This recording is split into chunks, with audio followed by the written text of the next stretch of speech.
Okay, the village board meeting can now begin. Okay, thank you very much, Julie. Very good job setting things up. We appreciate it.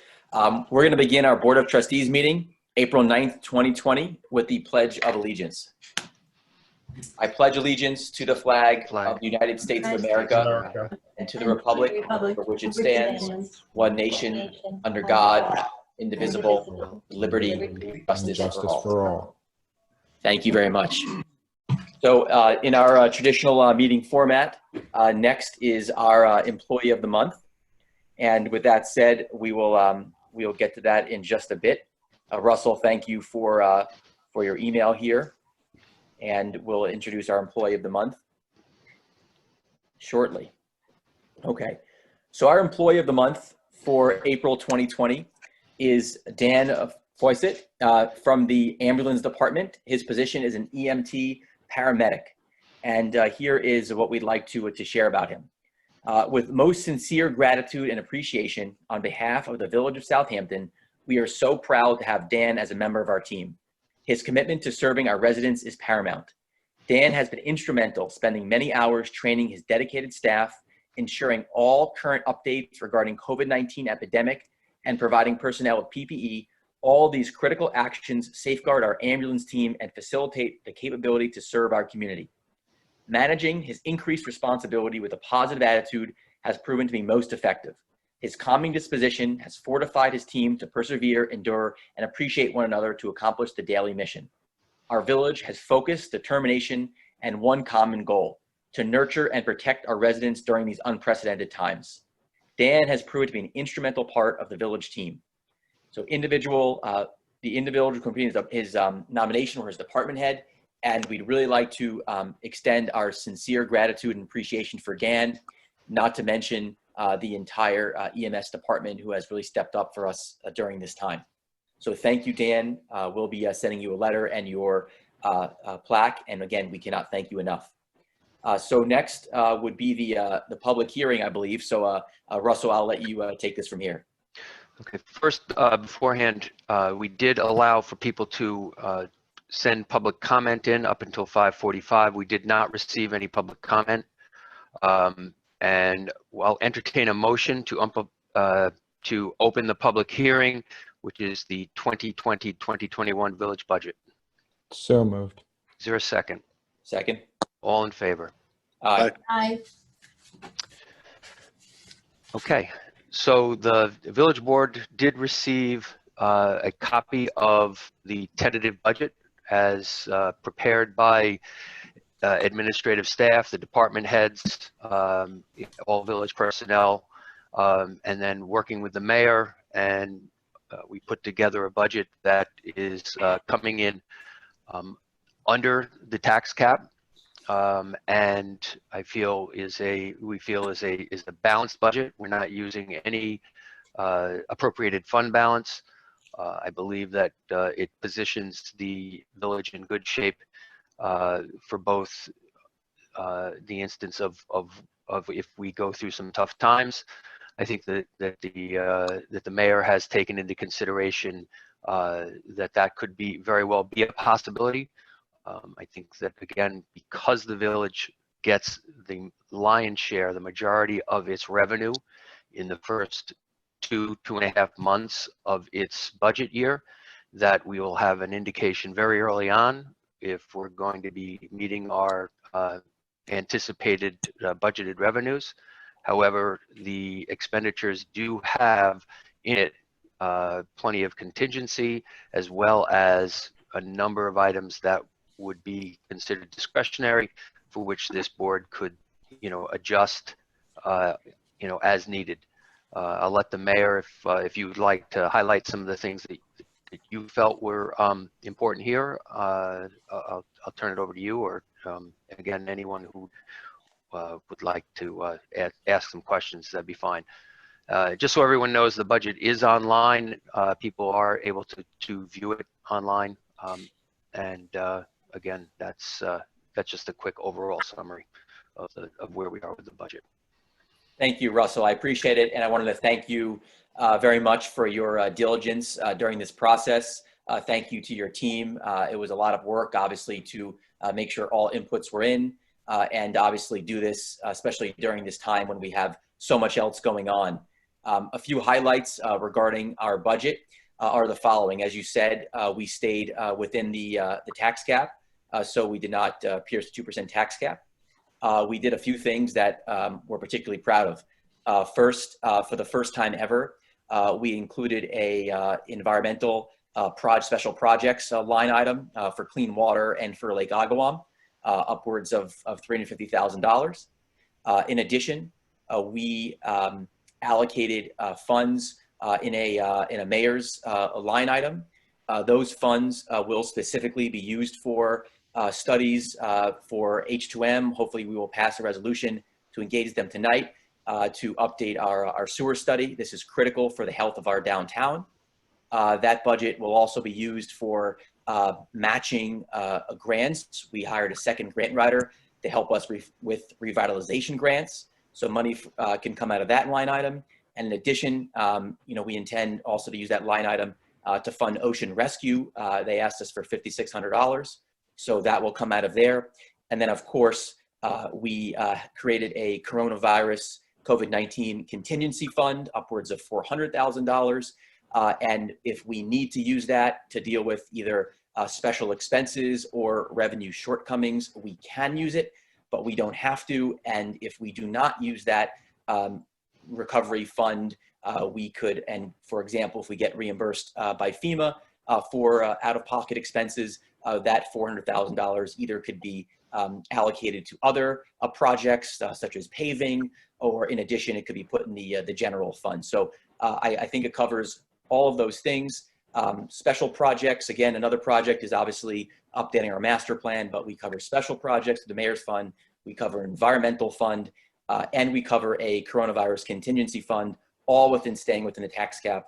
And so I think this budget includes all of that, and obviously hope for those watching and for our board of trustees and executive staff. Russell, I hope this is a budget that we're willing to approve.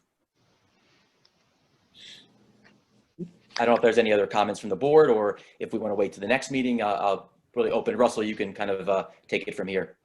So one of the, I just did want to mention, it's a relatively small matter. There is, as you know, there was a timing issue from the time that all of the numbers were put together and handed over to the mayor in a budget format, and the time the tentative budget was released.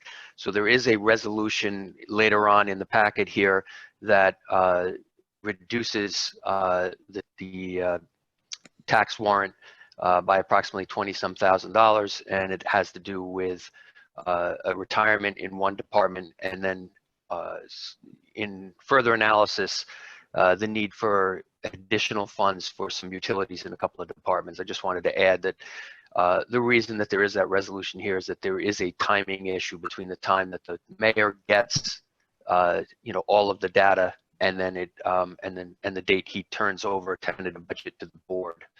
So that's what that is for. What I will say is that I agree with the mayor that this budget does provide flexibility in that we have the ability to hunker down if we need to, and really strip down to a much lower expenditure level. Again, I think the two things that are important to understand is, one, we're going to know the status of our revenues very early on in the budget. So, that will allow us to spend accordingly.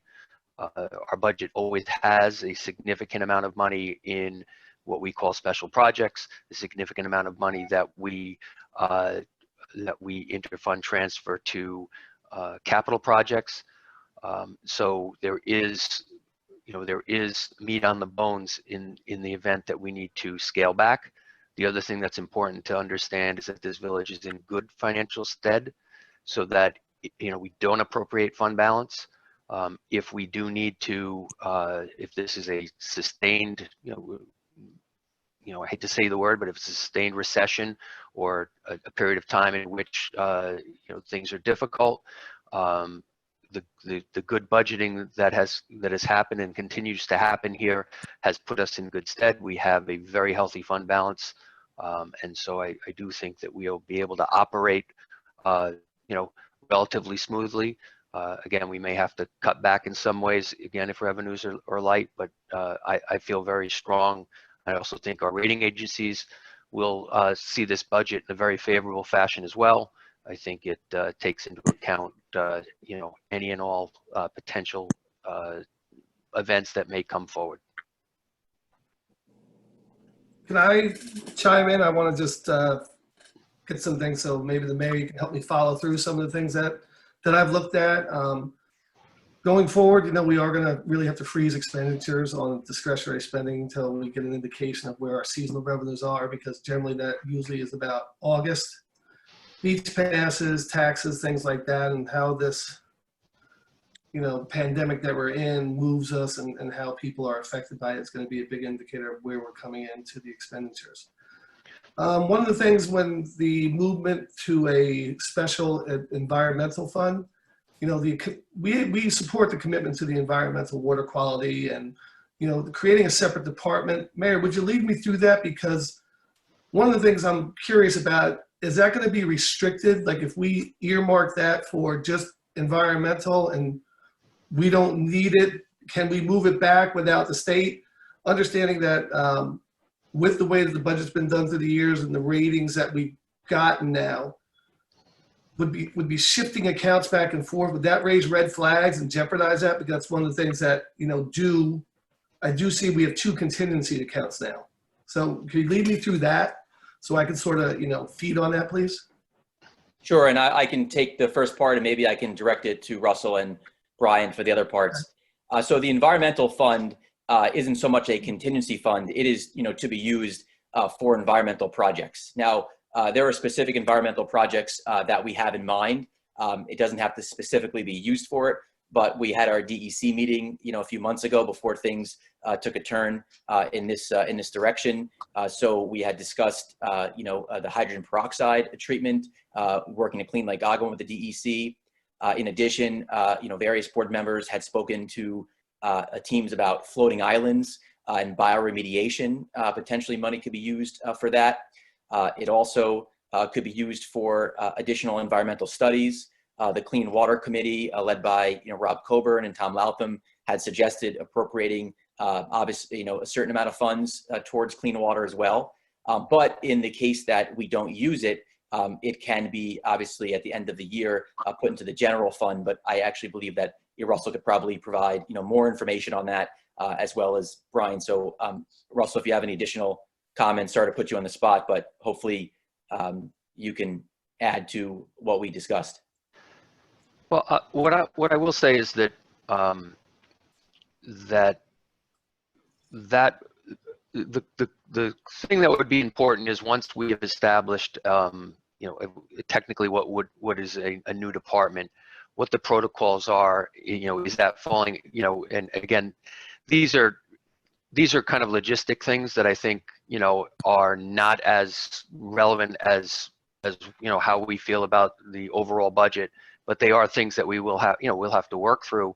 Is what are the logistics of it, and does it fall under a department, and what is the process for which those funds are expended, because it's a new department.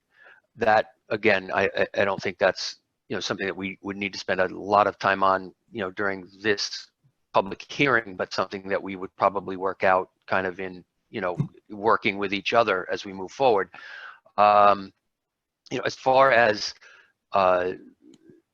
what the monies could be moved, you try to budget things in a way that you plan to expend them. It is not necessarily the best thing to have a significant amount of money move from one account to another account and back and forth. I know we just finished our audit. Pat and I are reading through the draft now and are ready to have it be finalized. Prior to doing that, I had to answer a list of about 15 questions that did have to do with the fact of major variances from one place to another. If you explain them out and you have reasons and you document them, they're explainable. So I think it's a comfort level with where the board feels, and how the board feels they want the budget to be set up. I think I do know that the mayor, in my conversations with him, and I think it's been clear since he's been in office that the environment, water quality, and those projects are real linchpins of what he feels he's in office to attain. I think the rest of the board feels the same way. I don't want to understate something, but it is a little bit like moving, the deck chairs around on the boat. Once the budget's adopted, where these monies are listed or located is kind of secondary to how or the process is for which we spend them. So I know maybe I didn't give a real specific answer, but I think at least the attorney nodding his head seems to have understood what I said. Mayor, we definitely have been supporting the water quality issues and stuff like that, and there's no question that this board has been there from the get-go with that. Just a couple other things for you to lead me through. The discretionary, fund that you created, the mayor's fund. 180,000. So that goes up significantly from what you had before. Is that specifically for you to authorize certain things like H2M, things like that, which historically I think has been done through the Board of Trustees? And is there a reason why you felt it's better to have it in your hands than the rest of the board? Well, I think the board has funds and the mayor has funds. Ultimately, we ran a very progressive platform, environment, downtown revitalization, and things like that. And so we want to make sure that there's some funds available. I actually did find it unusual that in the past there were not any funds available. And after looking at the budget in prior years, as it turns out, and Russell might be able to provide some clarity or guidance on this, if not now at the next meeting, it turns out that much of the that board special fund in past years wasn't even used. And so ultimately, and that's good too, because it helps with the general fund, but at the same time, we have specific projects that we want to work on. We spoke about, ocean rescue, $5,600 will come out of that fund to fund ocean rescue, which I'm sure we'll all be very happy about. And again, there's a lot of projects that can be used out of that. And it's my understanding that other villages, some have this, some don't, but ultimately it'd be nice to have some funds there to do these very important projects that the village needs. Overall, the budget, looks good for the village, and there's just a couple things that, we can talk on, at another time, just to sort of, lead me down the path that you're looking to do, and maybe ask some questions to, make sure we can, get this, all taken care of by the next meeting. But, as far as keeping on the cap, I think that's great. There's a lot of good things going on here. It's just creation of new accounts sort of sometimes, make me wonder, especially, in this environment, where we're going, because we have no idea where we're going in this environment. It's, as we all know, we've been, listening to, a lot of people on a daily basis that are, going through the same thing. And just to make sure, because generally most things have been parked in these trustee special projects, which is the board of trustees. It's not just the 4-person trustees. And from my understanding is generally anything that had to do with water quality came out of either parks or highway. And it's always been a way to just sort of keep it there. And those priorities have been used for those accounts before. So it's one of the things that, is it that necessary to have these separate accounts set up? Because will it help it get there faster? Is that the logic to it? Or just to have it already earmarked for that so there's no problem going through in case we have to get grants or things like that? And maybe Russell or even Brian, this is my first time in the budget dance, so I'm just asking questions that pop in my head. If I can just, before Brian goes, there's one thing that you said, Trustee Parrish, that you had mentioned that some of these things came out of parks or highway. There are projects in parks and highway, but a lot of the things that were trustee special projects, let's just use this past or the current fiscal year we're in now, that money was used for the VHB study for um, traffic studies, Cameron Street and Hill Street and those types of things. It was used for the Nugent Carriage House for the 20% of the project that we had to pay in. So those are the types of things, along with some annual things, the SYS annual membership, and some of our parking leases and those types of things are the things that have come out of there. So those are the places. The money that we've spent so far on Pierce Concert, the engineering, and the moving of the lumber and restacking of the lumber and that type of things. Those are the types of things that have come out of that fund. Dr. Gobler, we partnered with the town trustees on those studies. Those are the types of things that have traditionally come out of that project. And the mayor is right that over the last couple of years, partially I think because the village has gotten a lot of grants. But he is right that account has not been fully utilized. So that is correct too. So I'm sorry. Go ahead, Brian. Thank you, Russell. That's fine. I think that Trustee Parrish asked some good questions, with regard to municipal budgets. I mean, some basic, ground rules are that the bonding agencies and well, first, not only the citizens, but certainly the bonding agencies want to see that the appropriations are accurate. That they don't like to see a lot of big transfers. They know certain things happen, like snowstorms, like COVID. It'd be completely real right now. But they want all the appropriations to be for accurately planned expenditures. With regard to the question on restricted accounts, that's something the board has to adopt post-budget or as part of the budget process, but to appoint any money that goes into a certain account as restricted, such as like parking funds or those kind of things. Designate that only for that use. I've seen the use on Board of Trustees discretionary funds and mayoral discretionary funds. It more is along the lines of that either Board of Trustees or mayor acting as a department head, setting the priorities for the expenditure of that money. But I also give the caution that all of these things are subject to the procurement regulations and the normal approvals of payments pursuant to the village's guidelines. Thank you. One further question just on that, Russell, and this is something that I'd like to take up online, offline later with all of us, is just if you could look at what, because you said there are special, some of the money that is used by the trustee special projects is renewable on an annual basis. I would love to know what the costing of that is, just so we could get a sense then of what other projects then the trustees will have in there as well. So, what I'll do, since again, it's certainly public dialogue and all of this information is public. What I will do is I will send it to the board, but also make available for the public to see, since they're part of this process, as to what the expenditures out of that account have been, which are recurring and which are one-time expenditures. Thank you. Russell, how much of our budget do you think is a non-controllable versus controllable expense? I know that's not an easy question to answer, but just as a guesstimate. I think what I may answer it differently than you asked it, and if it satisfies the question, then I've accomplished what you're looking for.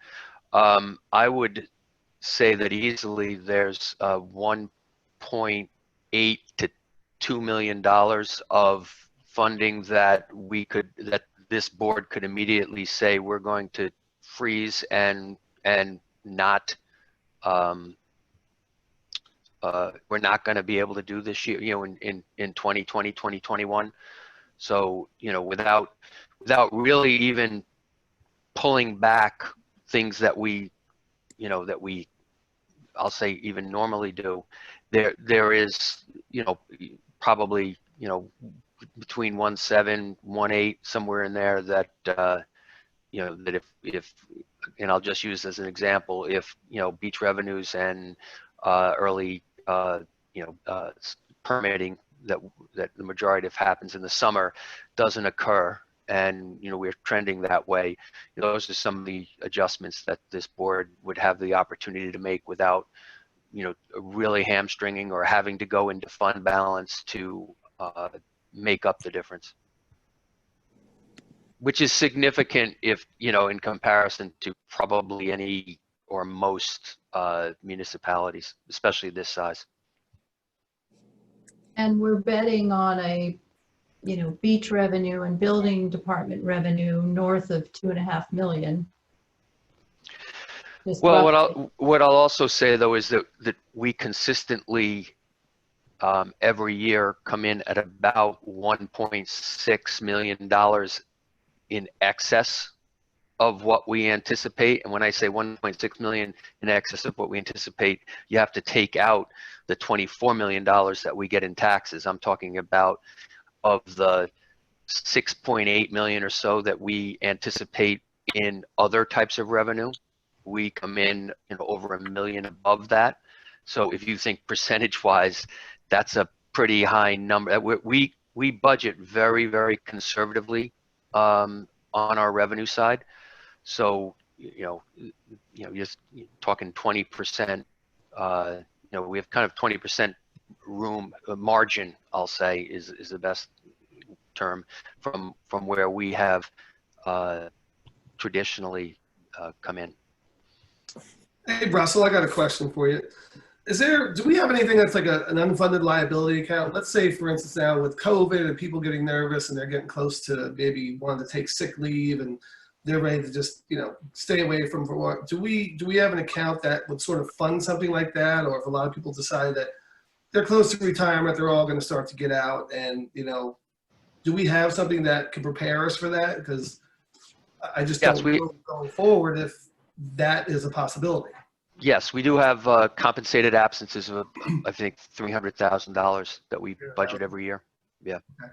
And that would. And then we also have a contingency of 175 outside of the 350, I think, that the mayor put in legislative contingency. So there's 300 in compensated absences, which is something that generally you see happening. It is often when you come out of something like this, the state will offer retirement incentives.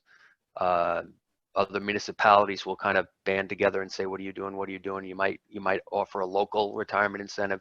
So those are the funds that you would use for that. Plus the fact you would certainly have turnover savings based upon the fact that even if you were to replace someone, the replacement of that person is significantly lower. Yeah. And I think there's one more thing that bears mentioning. I know I mentioned it to all 5 of you individually or in groups or things of that nature. This budget is built on the existing employees that are working for us right now. We are aware of, although they have not officially put in, we are aware of retirements that are pending. So we have fully funded those employees because until we have notification, it would be imprudent for us to not budget for them. So we have budgeted fully, as we talked about, the police department. We fully funded for 32 officers for the full year. We still have in the budget the vacancies that are in the building department, the parks department, and the highway department. So, there's some other funding that is still available and still there. And there are some expected retirements as a retirement we anticipate in building maintenance that would significantly save the village some money as well. So again, there are pockets of money that it is prudent for us to budget for because we can't anticipate a retirement without there being actual factual knowledge that they're doing it. However, we can be fairly confident that there is turnover every year. Russell, I know we have pockets of money. Thank you for sharing that and explaining that so nicely. I guess my issue is we have some dark clouds over us and we don't know exactly what's going to happen. It might be tickety-boo and millions of people want to be here and come to our beaches and our revenues are beyond what we ever dreamed, or it may not be. And until those clouds part a little, I wonder why we would want to take, a drop the trustee special project 75% and lock it into anything as high as it's locked into until we really have a full understanding. Again, we are all supportive for water quality. We're all supportive for business revitalization and recovery. I mean, we're already talking about it in our meetings, but I do think we need to have some clarity with regard to the environmental bucket.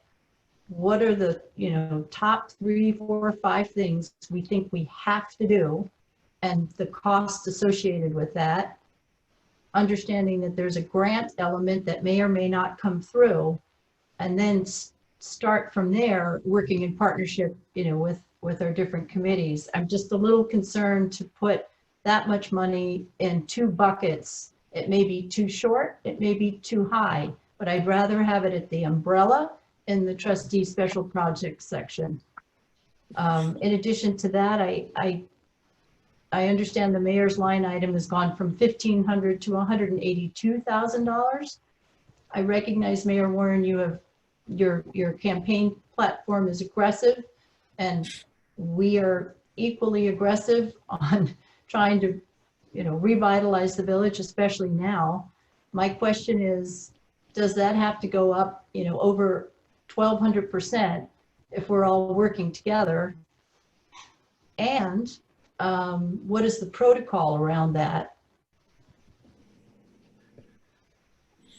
You did start out. You started out asking me, and I'll just, because my answers are fairly brief. Again, we're going to know where we are with regard. You mentioned beach revenues. We budgeted $870,000. We brought in, all in about 1.1, 1.2 this past year. So again, very, very conservative. Oddly enough, not that this is something that we should just bank on and say, hey, let's start spending money. Oddly enough, we are at the same point this week in beach sales as we were last year. People are mailing in their, they're anticipating that being, something that they're looking to enjoy. So, hopefully, knock on wood, we get through this and we are able to enjoy the things that we want to enjoy. But as I mentioned earlier, as far as on the revenue side, I think we're still conservative, and I still think that we are poised to be able to adjust. We've all talked individually about what the plan would be on June 1 for the, with regards to the board and how we're going to start the year out and what direction we're going to give department heads. And then with regards to the other part, I'll let the mayor speak. Thank you. Russ, I have a quick question for you. So just also going back to the building inspector line, we're flat 1.5 million. Do you know where we're at? Just sorry to put you on the spot. Do you know where we're at today versus LY? We're 250,000 over that. Over. Yeah, and the reason why is we had 2 buildings that extended their period of time, and we had a huge amount of building permits come in November, December. Let me ask you a few things, Russell, if I may. Thank you for pointing out the way you did. One thing I will agree with you, the projections are conservative on our revenue when it comes to, we're well aware, not even with just our current state of affairs, but there have been some challenges, some economic challenges in the past, especially when it comes to building. So your predecessor, I remember, we changed projections some time ago to make sure, our building revenues from the building department and our beach were ratcheted down. So I agree with you there that that was put in place a while ago for various reasons. So thankfully, we're prepared for that, and I like how you've prepared the budget, and I like how you've explained that So it doesn't look like we're anticipating something that we don't expect. Again, we are in some unfamiliar territory, clearly. You said there, the request for beach passes is at where it was a year ago. Is that resident passes and non-resident purchase, like actual money exchange passes, or what's the First break? week, yeah, interestingly enough, the first week that we were accepting beach passes, we took in $11,000. Okay. So yeah. Okay, which is good. And again, I do think people are, that's a good indication. That's a good leading indicator that people are anticipating this to end at some point, and first thing they want to do is hit our beaches. So again, I think those are conservative. The wiggle room you point out are the things we can put to reserves and so forth. That could, we could allocate that now. We can assign that. A budget, to some degree is hypothetical. If everything starts to go a little sideways as the year progresses, those can be changed. Those can be reduced or completely eliminated, correct?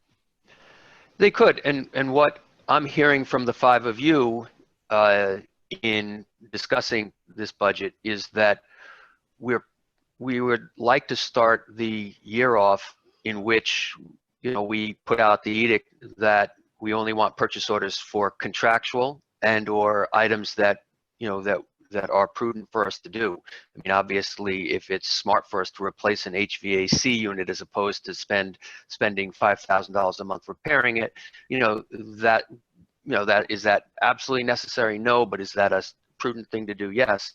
But what I'm hearing from everyone is that that we would take those kind of discretionary funds and put a hold on them. We would say, nope, we're going to wait and see where we're at. Much of our expenditures happen in the fall or late fall anyway, and I'll talk about paving, curbs, all of those things. We do not like to interrupt the summer with the high traffic volume and those types of things.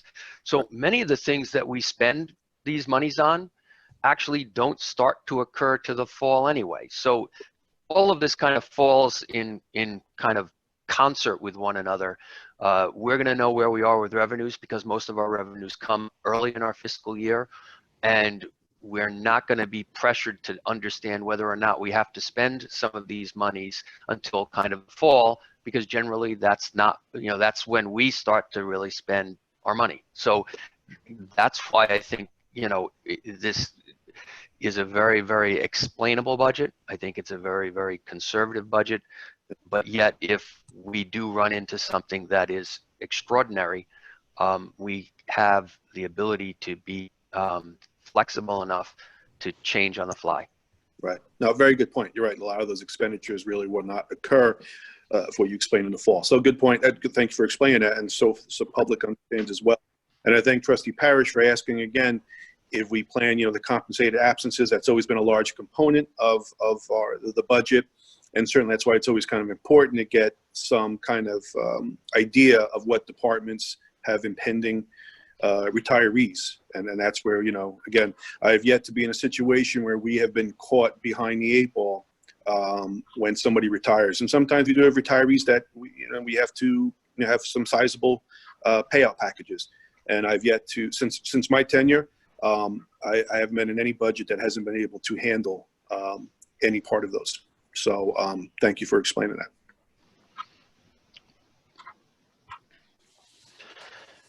Are there any other comments from the board? Mayor, if I make a suggestion, the state village law states that we may adjourn this public hearing as many times as we'd like. However, we cannot adjourn it past April 20th. Our next village board meeting is April 21st. It'll be on as a discussion item, obviously, but I would recommend, since people weren't able to be present and they may want an opportunity to watch this and look and see, that we keep the public hearing open until a week from tomorrow for people to submit in writing anything that they would like to put in the record for the public hearing. I think that's a great idea, and I'm be more than happy to keep this open. I think that sounds like a great idea, Russell. Agreed. Julie, what's the date on that? You're muted. A week from tomorrow is the 17th, Friday the 17th of Okay. April. Yes, Friday the 17th at 5 p.m., I think. Is that correct? Right. Well, yeah, we'll make that when they adjourn. That will be part of that motion. Okay. If there's nothing else, I'll entertain a motion to adjourn the public hearing, leaving it open for written comment only until Friday, April 17th at 5 p.m.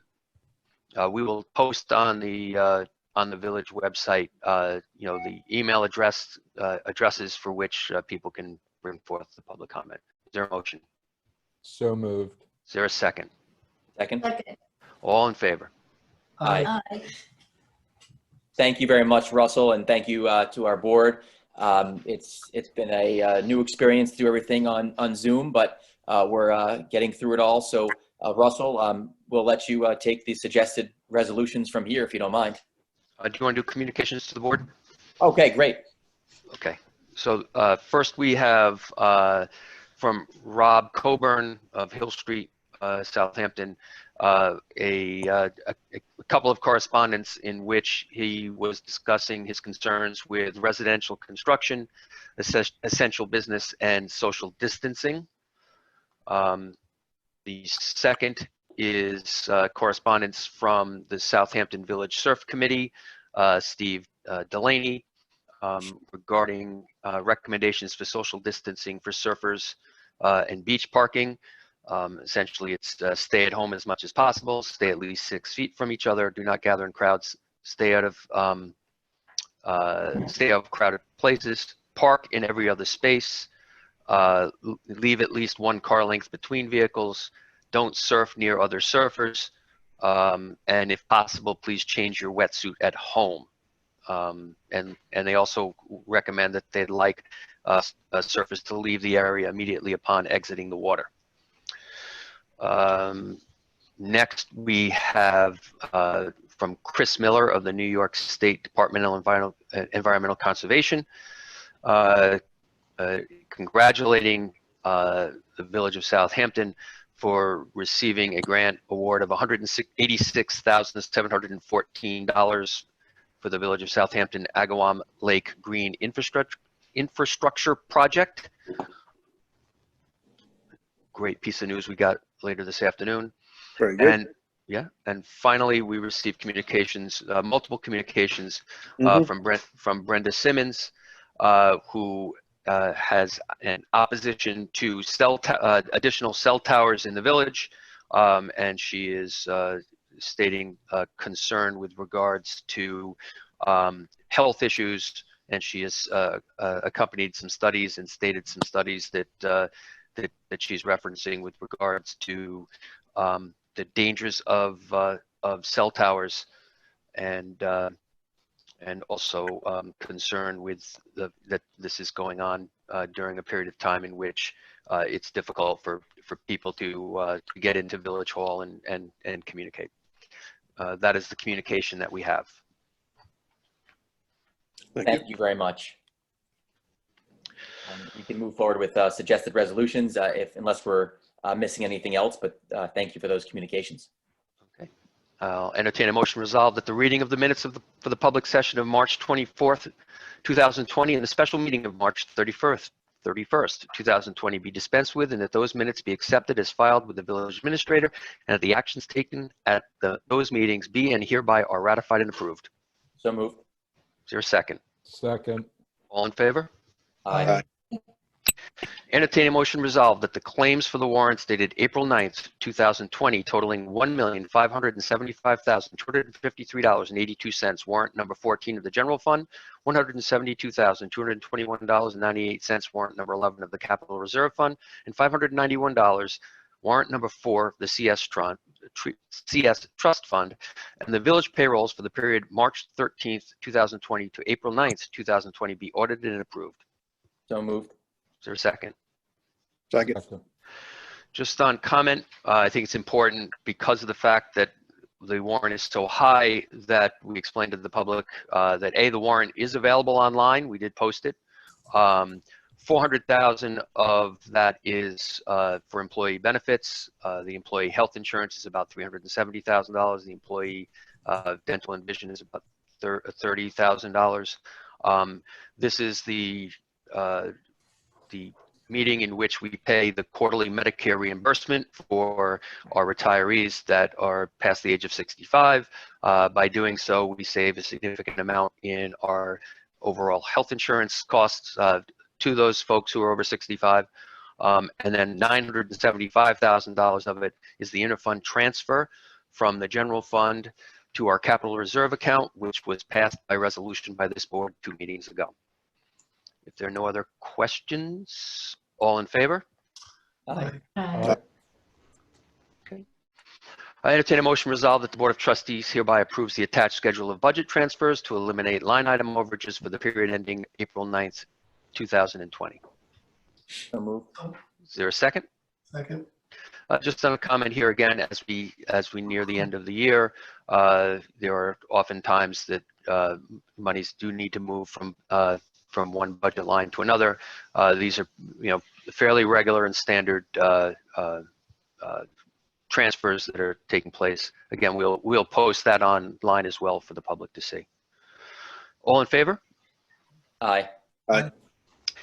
Entertain a motion resolved that the Board of Trustees appoints Reverend Stephen Pfeiffer to the vacancy of the Ethics Board for a term ending June 30, 2021. So moved. Is there a second? Second. All in favor? Aye. Aye. Entertain a motion resolved that the Board of Trustees, at the request of the Chiefs of the Fire Department, reinstate James O'Neill as a member of the Southampton Hose Company in the Southampton Village Fire Department effective April 10th, 2020. So moved. Is there a second? Second. All in favor? Aye. Aye. Entertain a motion resolved that the Board of Trustees hereby approves the Southampton Village Ambulance Incorporated 2019 Length of Service Award Program List, which has been reviewed and certified by Chief Christopher Epley. So moved. Second? Second. Second. All in favor? Aye. Aye. Okay. The Mayor Warren has made a motion, is asking for a motion, be it resolved upon the recommendation of Chief Cummings that the Board of Trustees ratifies the hiring of Valen Gates and Joshua Zano as part-time police officers in the Southampton Village Police Department at a rate of $26 per hour effective April 4th, 2020. So So moved. moved. Second, Second. just on a Discussion? just on a discussion, and I'll let the chief kick in, but a couple of things here that due to COVID-19, Suffolk County Civil Service has eliminated the rules around seasonal and part-time police officers, therefore allowing the village or agencies for these purposes to bring people on even off-season, and there is no limit to the number of hours that they work. And I'll let Chief Cummings, talk about it from an operational standpoint. Within discussion of the mayor, because of some of the issues we've had with social distancing, to beef up the number of police officers we've had on patrol on the weekend, we brought the 2 seasonals back and had them help patrol officers and being on top of the crowded areas of the village, trying to keep things, as best as possible with the social distancing. If there's any non-essential businesses, we're trying to keep a handle on that. Are you gonna try and have them work like a 9 to 5 schedule? What's your thinking on that? Well, they work 10 to 6 both weekend days. This weekend they're not going to work, but so far we've been doing all right in terms of our officers that haven't been able to come to work because of COVID-19. But so right now we're in good shape, but as time goes on, we have to see. We have to have them available. Chief, last time you used those seasonals when you brought them on last weekend, you used one to patrol the business district and one to patrol the beach. Is that correct? That's correct. In addition to the regular police officers who were on patrol. Thank you. If I could also add, I'm sorry if I cut someone off. If I could also add that these additions for the purpose of helping us, fill spots that are needed and the additional need for patrolling during this crisis will be eligible expenditures for reimbursement under FEMA. Thank you. Right. Thank you. That was my point and my Yeah, question. and just say, Chief and, Commissioner and Deputy Commissioner, I appreciate the fact that you guys put some people on the ground in the business district, because I know there was a lot of unfortunate littering, and one of the things you guys enacted just to sort of put some eyes on there. So that to me was a good move. Thank you, Trustee Parrish. If there's nothing else, all in favor? Aye. Aye. All right. Entertain a motion resolved that the Board of Trustees hereby authorizes the mayor to enter into a professional services agreement with H2M Architects and Engineers, subject to form approved by the village attorney, not to exceed $40,000 from trustees' special projects. So moved. Is there a second? Second. All in favor? Aye. Aye. All Aye. right. Aye. Okay, entertain a motion resolved that the Board of Trustees hereby makes the below amendments to the tentative budget. Decrease radio operators personal services, $49,395. Increase fire utilities, $21,225. Increase parks utilities, $8,000. Decrease real property taxes, $20,170. So moved. Is there a second? Second. All in favor? Aye. Aye. That's all the suggested resolutions, Mayor. Thank you very much. By the way, I'm not sure if anyone could see me. My computer may have frozen. Unfortunately, I'm using a older MacBook Pro. So if I'm frozen, my apologies. If not, Good. I don't know what you can see or cannot see. But with that said, Oh, boy. Now we lost them all together. Oh, no, we lost. Yeah, let's wait a couple of minutes. Sure.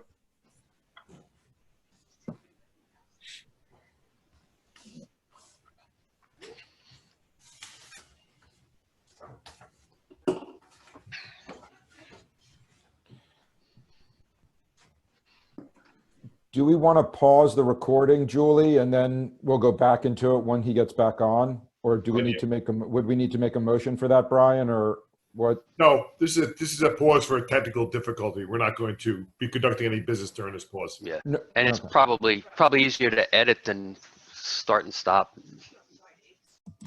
There we go. all right, thank you. That was very seamless. So the next portion of our meeting is board comments. And with that said, Trustee Yastrzemski, you can kick this off. Thank you very much, Mayor. Thank you, everybody. And thank you to the public for letting us, and living with us, conducting meetings like this. That's the world we're in right now. Though it is actually pretty convenient. Just a few things I want to mention and acknowledge. Certainly, what's been discussed this evening is about enforcement. I think the next level we're really kind of at beyond the health aspect of this is the enforcement of all these and making sure people abide by these rules and regulations put forth from federal and certainly the state and such. I want to point that, yes, we brought in a couple extra seasonal officers to combat this, and that will be adjusted as we go forth. I also want to point out a couple of, people want to know if enforcement is actually being done, and I do want to assure the public that enforcement is being done. I'll just share a couple of quick examples. One was a group of people that did collect and use the school soccer field, even though it's all chained off and blocked off. They did find a way to get on the field and play soccer. They were called in, and one of our officers did arrive and disperse the crowd. There was another example of an officer that witnessed it firsthand, where a person came out of a store and dropped the bag from the store in the garbage can, but disposed of the gloves the person was wearing on the ground next to the garbage can, which bothers the hell out of me. In any event, that there was an officer that witnessed that. That the person got in their car, the officer knocked on the window and proceeded to give him a ticket for littering. much to the chagrin of the person. They were dumbfounded as to why they were receiving a ticket. So I mentioned that to people. Again, I know enforcement is a big discussion in all our calls with county, state, and such. And locally, we are taking it seriously, and we are abiding by it. I also just want to acknowledge all our public safety, first responders, hospital staff. It's incredible. I also just want to give kudos to our group, our crew, with Russ there, with what he's done with his group, and Julie and Village Hall to get the budget and everything. Life must go on, and we must conduct business to a certain degree where we can, and with our new counselors. To our board, certainly, I give credit to Mayor Warren for using the influence of his office and his chair to procure funds and groups of people to get some donations and equipment and life-saving devices to certain people. I know he can elaborate on that, but I think that's a very strong statement in times like this. And then behind him has been the nucleus of the board and people like Russell and so forth, taking care of the day-to-day operations and questions and multiple questions and complaints from the public. So in a time of crisis, I just want to assure the public that the village was well prepared on behalf of the village and its constituents. And I've been extremely proud of, because I've been around for a little while on this board, and we've been through some storms and some tragedies, but nothing like this. And I've been extremely proud to be part of it. And I'm very impressed with how everybody has really conducted themselves and how they've done everything for the good of the village. So thank you, everybody. Just want to say that. Thank you very much. Well said. And we appreciate all those sentiments. So Trustee Allen, you're next. Thank you, Mayor. And that was so well said, Rich. My gosh. Anyway, to everyone tonight, thanks for tuning in. We hope you're all safe and healthy. And we have some village updates today. Believe it or not, we have some good news too. And as Rich pointed out, yes, the board is still very active and we're thinking ahead and we're hoping this pandemic comes to an end soon. Our Business Revitalization Committee and our Planning Committee are already exploring some ideas for when that ends and what recovery mechanisms we can put in place. Trustee Parrish and Gloria Dios walked us through a lot of the small business support sites. The Small Business Administration and CARES offer up a lot of programs. I hope you're filing for these programs because it not only helps you keep your employees, it helps your employees keep their health care, but it allows everybody to return to work much faster. And of course, if you're having any problems, please let us know. And this board, and especially our mayor, can send up issues to the flagpole because the mayor is obviously in close contact with the county and other government officials. And Julie, I know you put up the links and pushed these out to the Chamber of Commerce, but maybe at the end of the meeting, you could show people where that is, if that's possible. I don't know if you can screen share. With summer around the corner, Trustee Polero and I are working on the cell device for our Cooper's concession stand. We're hoping that it comes in July. Everyone, it's really a public safety issue. We had two, and our chief of police is really supportive of it, and so are all our first responders, but we really need to have this so that we're safer and people can communicate much better with each other. So that's more to come. We're hoping that July date will be met, but fingers crossed. And then with regards to our this board, you know, obviously everybody cares about the safety and welfare of our village residents. And obviously we know our seniors are at higher risk during this pandemic. We had discussions with our religious community and they all have reached out to each and every one of their members. They've enacted care calls, they've enacted touch base calls and buddy systems to help people who don't have anything at home or need extra support. And they have all said to us that they feel that their members at this time are all safe and doing relatively well. So I think that is very good news that they're being cared for, and a shout out to our collective community. One thing they did point out though is a lot of people are isolated. Some people can no longer see their children and their grandchildren, and friends and relatives, and we're all social creatures, so it's not easy for them. So please continue to reach out and call like many of you do. That brings us over to our senior committee. They've been hard at work. Judy Johnson, Father Patrick, Tom Edwins, Lori Collins, Liana brainstormed the other day, and they decided to pull together a program called Cabin Fever Fireside Chats. So I think a lot of us have cabin fever. I know my family certainly does.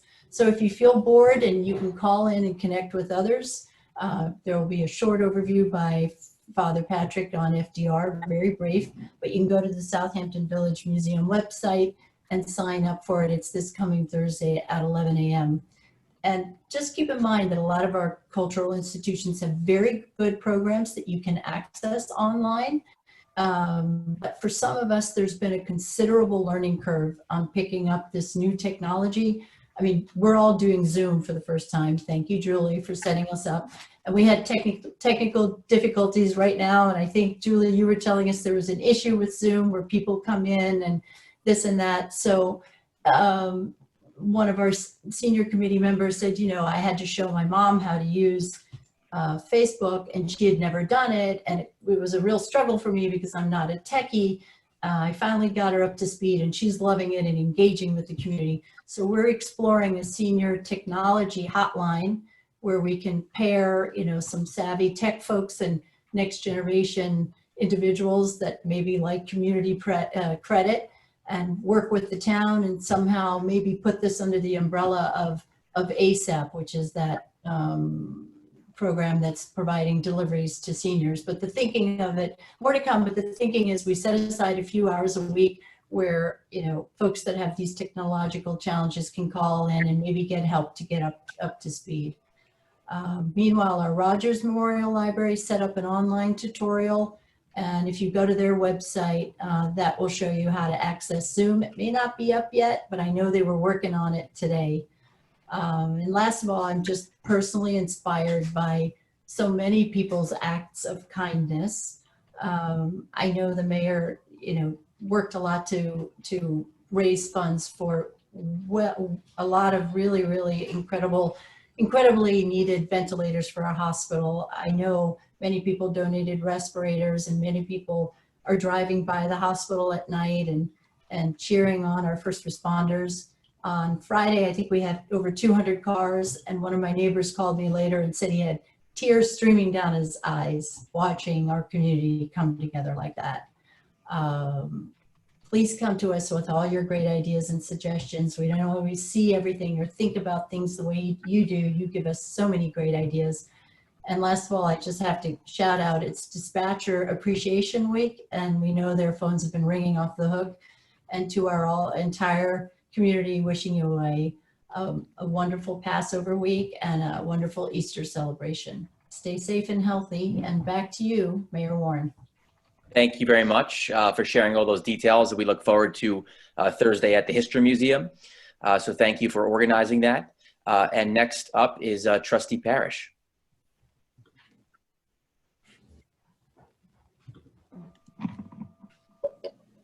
I think you might be on mute, Trustee Parrish. You're on mute, Mark. Yeah, I was, thank you. So I was going to touch base on a couple things and go into some thoughts. Mayor, great job. Vents, masks, you know, the order that you, you know, put down today requiring, you know, the mask going forward, you know, way to go.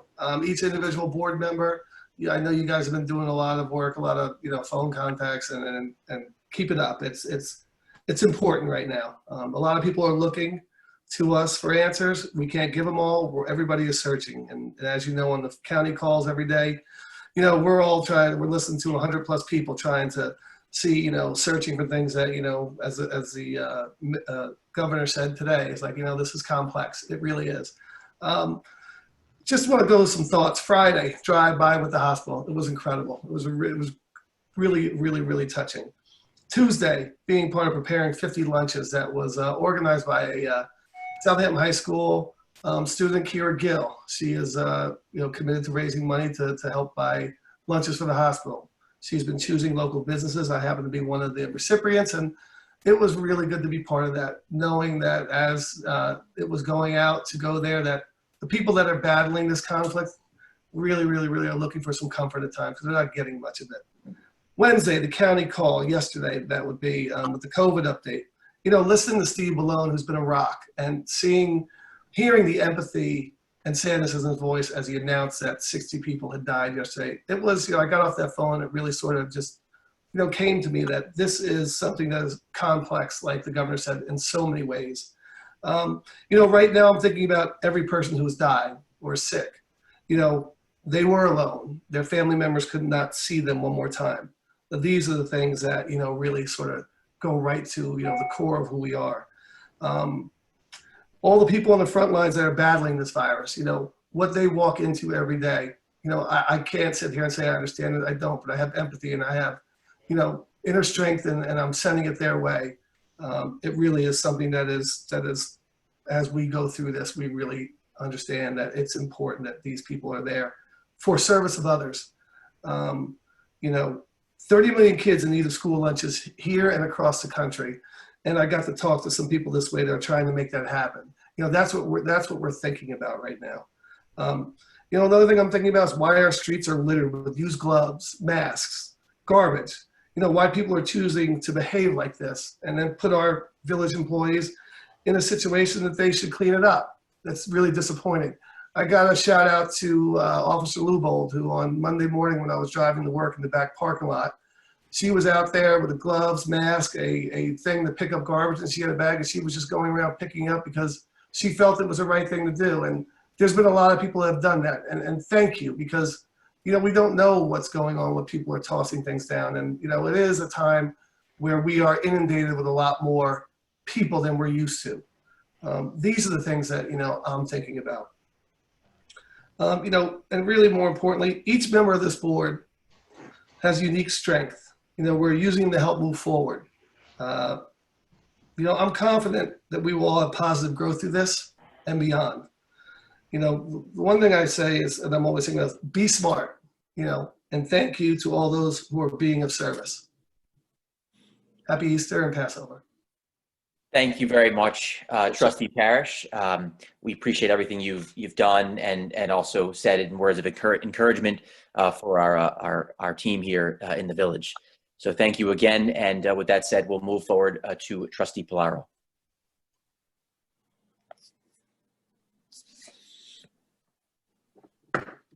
Thank you, Mayor Warren. And yes, again, thank you to the public. Thank you to the board, everyone in Village Hall, and all. So I want to start, though, with the condolences to all the families that have lost someone in this pandemic. I am fortunate enough that I don't know anyone personally that has died, but I know many people that do. This is a very sad time right now in our history. This is a time that will define many. It could shape an entire generation's thinking on things, where they work, how they greet people, and most importantly, how they act towards and for others, because that is what we're asking everyone to do right now. Stay inside to protect others. Thank you to the hospital staff, the EMS, the fire, the police department, the essential workers that are at Village Hall, that are now at home, that are keeping our village moving forward. Those that are keeping our shops open, preparing our food for takeaway, keeping our shelves stocked in the grocery stores. All of you are really true heroes for continuing day to day to put the needs of others before yourselves. Thank you, thank you, thank you. And my prayers are with you so that you may stay healthy and safe. We are lucky here in Southampton that we can be slightly removed from the death of over 94,000 people in the world, 16,267 in the US, and 362 in our county. My thoughts and prayers are with Ron, who lost his mother, Father Patrick, who lost a dear friend. You know, New York City is taking drastic measures of bringing in refrigeration trucks. Suffolk County is having to consider the same. And yet, as I sit here and try to do some of the things that I'm called upon as an elected official, and to listen to the people that are out there and our constituents and wants us as a board, you know, to ban leaf blowers because they believe it is bad for them. I would love to ban them. But let me tell you what that would take. The opening of a public hearing, the change to our local laws, waiting meeting after meeting to hear both sides, and then a vote. It would take time and effort from this board and all concerned. But most of you want it done yesterday, and I understand it, and I get it. But let me tell you what I have done. I reached out a while ago to the landscapers and asked them to voluntarily give up using the leaf blowers. Some local company owners and some sole proprietors agreed, and some did not, saying it was their right to use them. And as we know, it is their right. So I went a step further. I called my own landscaping company and I told them that I would honor and pay my contract, but I didn't want to see them on my property. I want their employees to be safe during this pandemic, but I also wanted to make sure that financially these workers and the company survived. It's important to me so that they are there come June, July, August. I know these same employees do not have second homes to go to. Most of them work paycheck to paycheck to support their families here, as well as sometimes their extended families in other countries. They don't have huge amounts of savings and the ability to send staff to markets to stock up in food. So they work because they can right now, taking the measured risks to feed their families, pay rent, all because homeowners still want their property looking smart at this time. That even includes some of you that are writing to us regarding this exact matter, having allowed landscaping to be done on your property because it makes you feel good to have that clean yard. I also called friends of mine and asked them to do the same thing. So why not reach out to your neighbors and ask them? Governor Cuomo has said repeatedly in his briefings, reach out to people around you. So do it. Many property owners might not even know that their yard is being cleaned at this time. Many of you here now aren't usually here during this time when spring cleanup happens. I'm glad that you are, that you feel safer. And I want you to know that we as a board are trying to keep it that way for everyone. Yes, the mayor could sign an executive order banning them, and I would support that. But here comes the fun part. How do we enforce that? How do we enforce that law? If laws cannot be enforced, are they really worth the paper that they're written on? I'm sure our counselor would agree. Yet, someone could call the police and say it was happening at a location. But in this time of crisis, is that the best use of our first responders? I understand and I sympathize with everyone during this time of uncertainty. I want what is best for this community. And I do believe that this can be achieved. But I also think that it can be achieved at a community level rather than us legislating a new law to make it happen. Reach out to your neighbor. Ask them how they are doing. Even if they are in New York City, Florida, wherever they may be, it will probably be a lot quicker, I promise you, to get them to stop than having us legislate it. I'm proud to be thinking of others at this time, our essential workers, and making sure that they have all the PPE that they need. The new doctors, nurses, and police officers that graduated early from their programs to hit the ground running and tackle the problems that they now face. I can't imagine what they are feeling, thinking, but I want to be there for them. Know that we are thinking about them. Again, this Friday, we will go at 7 o'clock to parade in front of the hospital. I'd also like to take this time on a lighter note to wish my youngest son today a happy 16th birthday. I know today is not exactly the way you saw spending it, but I was glad to share the day with you. Lastly, I want to wish everyone a happy Good Friday and Easter. I hope that everyone has had a good Passover week in this new environment. Everyone, please stay safe and well as we continue to learn more and more each day about the ever-changing environment that we are faced with. Thank you. Well said, Andrew. Thank you very much, Trustee Polaro. That was very well said, eloquent. You definitely surprised us all with that, but thank you. I actually think one thing we should do, it's a great idea. I think we should actually send a letter out to our residents asking to do exactly what you had suggested. Call your neighbors and ask them to do, in your fashion, to make sure workers are paid for and cared for, but at the same time, their health is protected. So thank you. That was excellent. We really appreciate those comments. So I'm have a black screen here, so I'll make this on the quicker side. But I also wanted to thank our DPW department. We are thanking our healthcare workers and our first responders, and they deserve every bit of gratitude that we possibly can give them. But sometimes our DPW department goes a little bit under the radar, and they're out there picking up trash every day, making sure that our village looks good. They are putting themselves at risk, by simply being out there. So we wanted to extend them also a set of gratitude for doing the work that they do and doing it mostly unnoticed. So we want to let you know that we notice it. So thank you for that. Just briefly touching upon the executive order that we issued today, we're very happy to have done it. Obviously, this is a learning experience for us all. But one quick thing I wanted to note is that Dr. Mikolos and I, through the Hamptons Health Society, placed an order for 10,000 3-ply surgical masks today. We hope to have it in less than 2 weeks, hopefully less than 10 days. So not only will we have this executive order, but we'll have more masks coming so that people who need them can get them. But of course, you can make your own homemade mask, as we have seen on the Rogers Memorial website, as well as on the CDC website by the Surgeon General. So anyone could easily make their own mask with a t-shirt or bandana or scarf. I also wanted to quickly mention what I think that we need to do. Obviously, our board can't do this because we're a small municipality, but what I think we need to see happening from higher levels of government or larger levels of government is, number one, combined with our mask executive order, rapid testing. What was done in South Korea with rapid testing meant that they could actually isolate COVID-19 positive patients quickly, get them quarantined, and avoid these large clusters that they have.